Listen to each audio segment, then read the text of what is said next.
for those that don't understand the strategy. If you understand it, you're still fine. You can still stay. To learn something you've learned before is not bad. You get to pick some things that you didn't understand before. The first time you learned it. So this is what this strategy just says. When you see this strategy, first of all, just understand what they call stop loss and take profits. This strategy initially originated for MT5. I was initially using for MT5, but then when the accuracy reduced on MT5 for 2 weeks, all right, I had to just focus on just HFX, but HFX was still working very well. But MT5 was working very well with it, but we're coming out for both HFX and MT5. But then when the accuracy reduced on MT5, we had to just move to just HFX for now. So this is what the strategy actually says. If the market is actually at the support, all right, and it's reacting, it reacts a first time, it reacts a second time, it reacts a third time. The fourth time it's going to come to this point, it's going to give a reaction similar to the average of these three reactions. The average of this is not difficult, right? It's a very simple. The average of this first reaction, the average of this second reaction, and the average of this third reaction. Okay. So this is the formula. All right. To get the average, you have to look for one, maximum the market moved against intended direction. This is going to be useful for getting the SL you're going to use. Okay. Two is average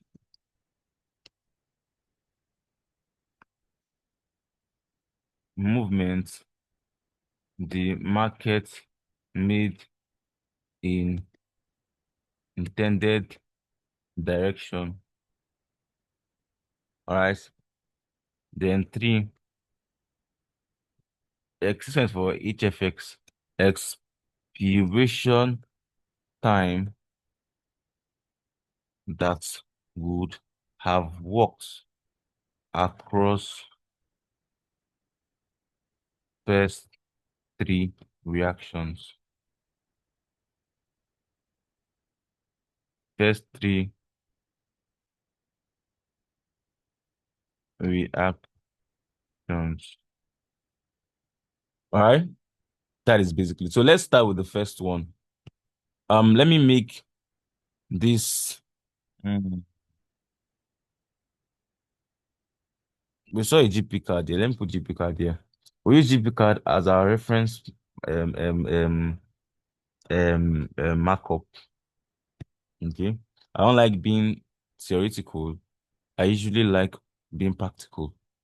So as I'm talking, I should also be showing an example of what I'm talking about on the chart. Okay. And that's going to be GP card. So the first, this thing, let me copy all these things from here and bring them to other charts. Command X. Mm, mm, mm, mm, mm, mm, mm, mm, mm, mm, mm, mm, mm, mm. So, I don't care more.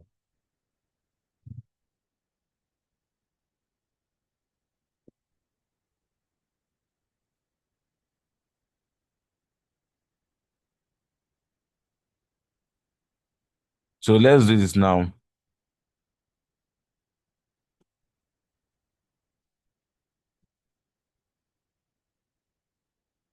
Okay, I missed a step here.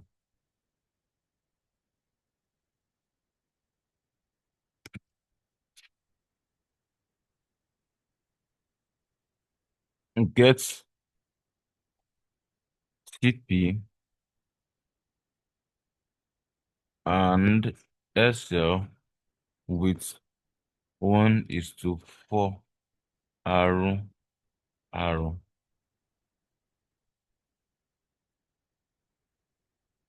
arrow, and this is before step 4.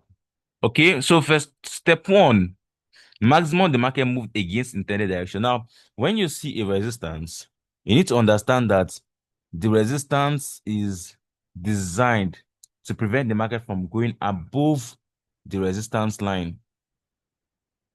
Are you with me? The resistance is designed to prevent the market from going above the resistance line. Okay? So that means this red line you're seeing here is there to prevent this market from going above here. So normally when the market comes to a resistance, it will respect the resistance point and fall down. You understand? So the maximum that the market moved against the intended direction, which is down when it got to this point, is use our ruler tool. So if you come to your trading view, left hand side, you see this particular ruler here. Click on it, come to the red point, tap on it, then move up. So the maximum the market moved against the intended direction is 3.3 pips. Are you seeing 3.3 pips? 3.3 pips. That is it. This is going to determine our stop loss. All right. This is going to determine our stop loss. We're having 3.3 pips. This is going to determine our TP. All right. So we're having 3.3 pips here. So what you're going to do now is that you cannot use 3.3 pips as your stop loss. Yes, so the maximum it moved against, but you can't use 3.3 pips because usually the market will play around that zone. It can come to that 3.3 pips and fall down. It can come a little bit higher. So what you do, you're going to add additional pips to it to give it allowance. It should, in case the market go to dance around that maximum point. So that's why if you look here, I use 5 pips. So normally I usually use like 50% more within that range. 50%, let's say 30 to 50% more. I'll round it up to a round figure. So you're seeing 3.3 pips. So I added a couple of pips more, making it 5 pips. So that's why I'm using 5 pips here. All right. So that is 1. So we have already gotten 5 pips stop loss from this.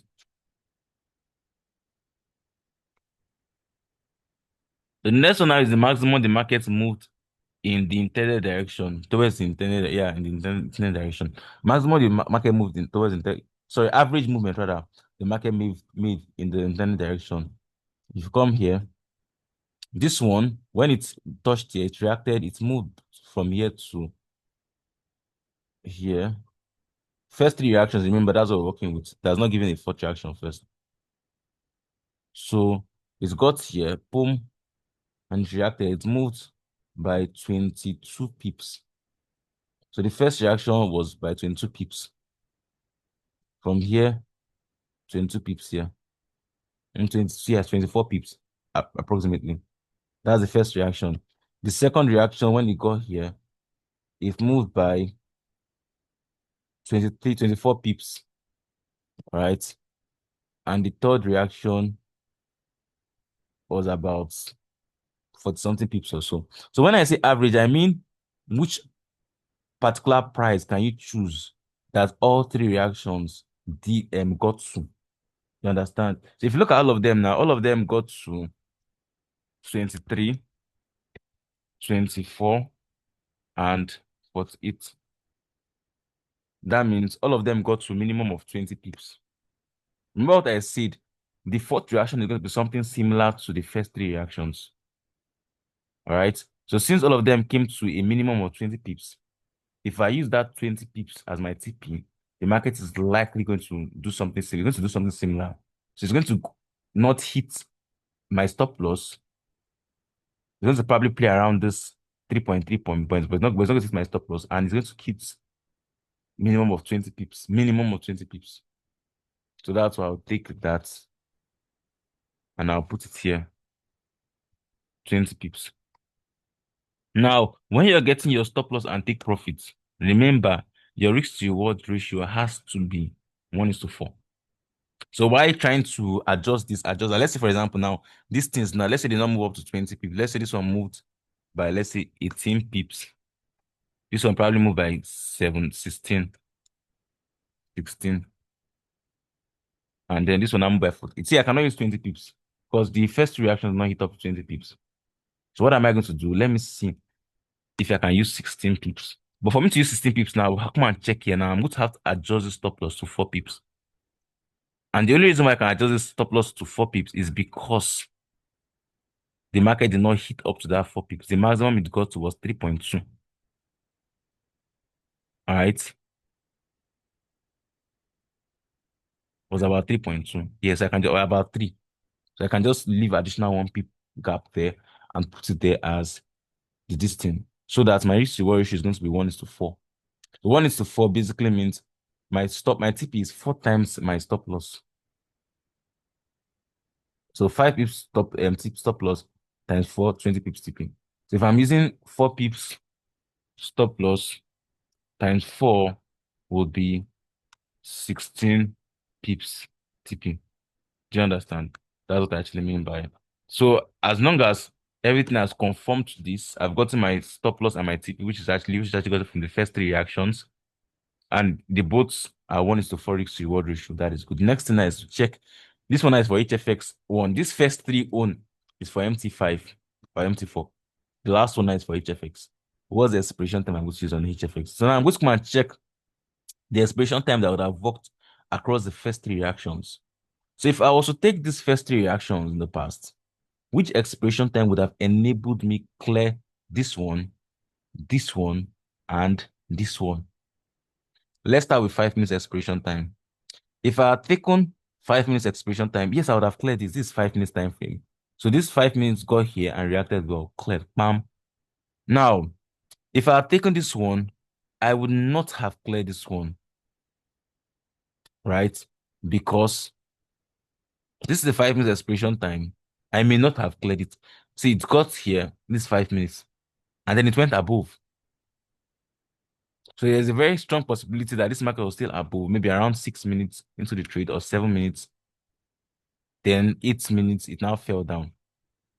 So if I had taken for 5 minutes expiration time, I could have been spiked out with this particular one. So that 5 minutes will not work here. What if I took it for 10 minutes? This is a 5 minutes time frame. So 10 minutes, 5, 10, I would have cleared here. Good. 5, 10, I would have cleared here. Good. 5, 10, I would have cleared here. Good. So if I use a 10 minutes expiration time, remember the market can do something similar to what it did in the first reaction, the second, and the third. So 10 minutes expiration time, 5, 10, I should clear around here in profits. So that's why I'm going to use 10 minutes expiration time for this one. And that's why I'm going to use a 5 pip stop loss for this and 20 minutes TP for this. So the first 3 reactions will determine what your what they call it, parameters for the fourth reaction is going to be. Is a derivative. The fourth one is going to be the derivative of the first 3. That is basically time. After this session, I'm going to drop the recording of this training before 12:30. So you can go over it, go over it, go over it. Use the weekend to practice so you can get everything before next week. I'm still going to teach it again on the live session next week. But until then, use your weekend to go over the recordings, okay? So that is basically for the session. Thank you very much for joining. And see you guys on the next Go Live session on Monday. Have a lovely, fantastic, and amazing weekend. Don't forget to reach out to your mentor if you're finding anything difficult so they can actually assist you through the weekend. So next week, you're going to be prepared to tackle the market again. See you guys in the next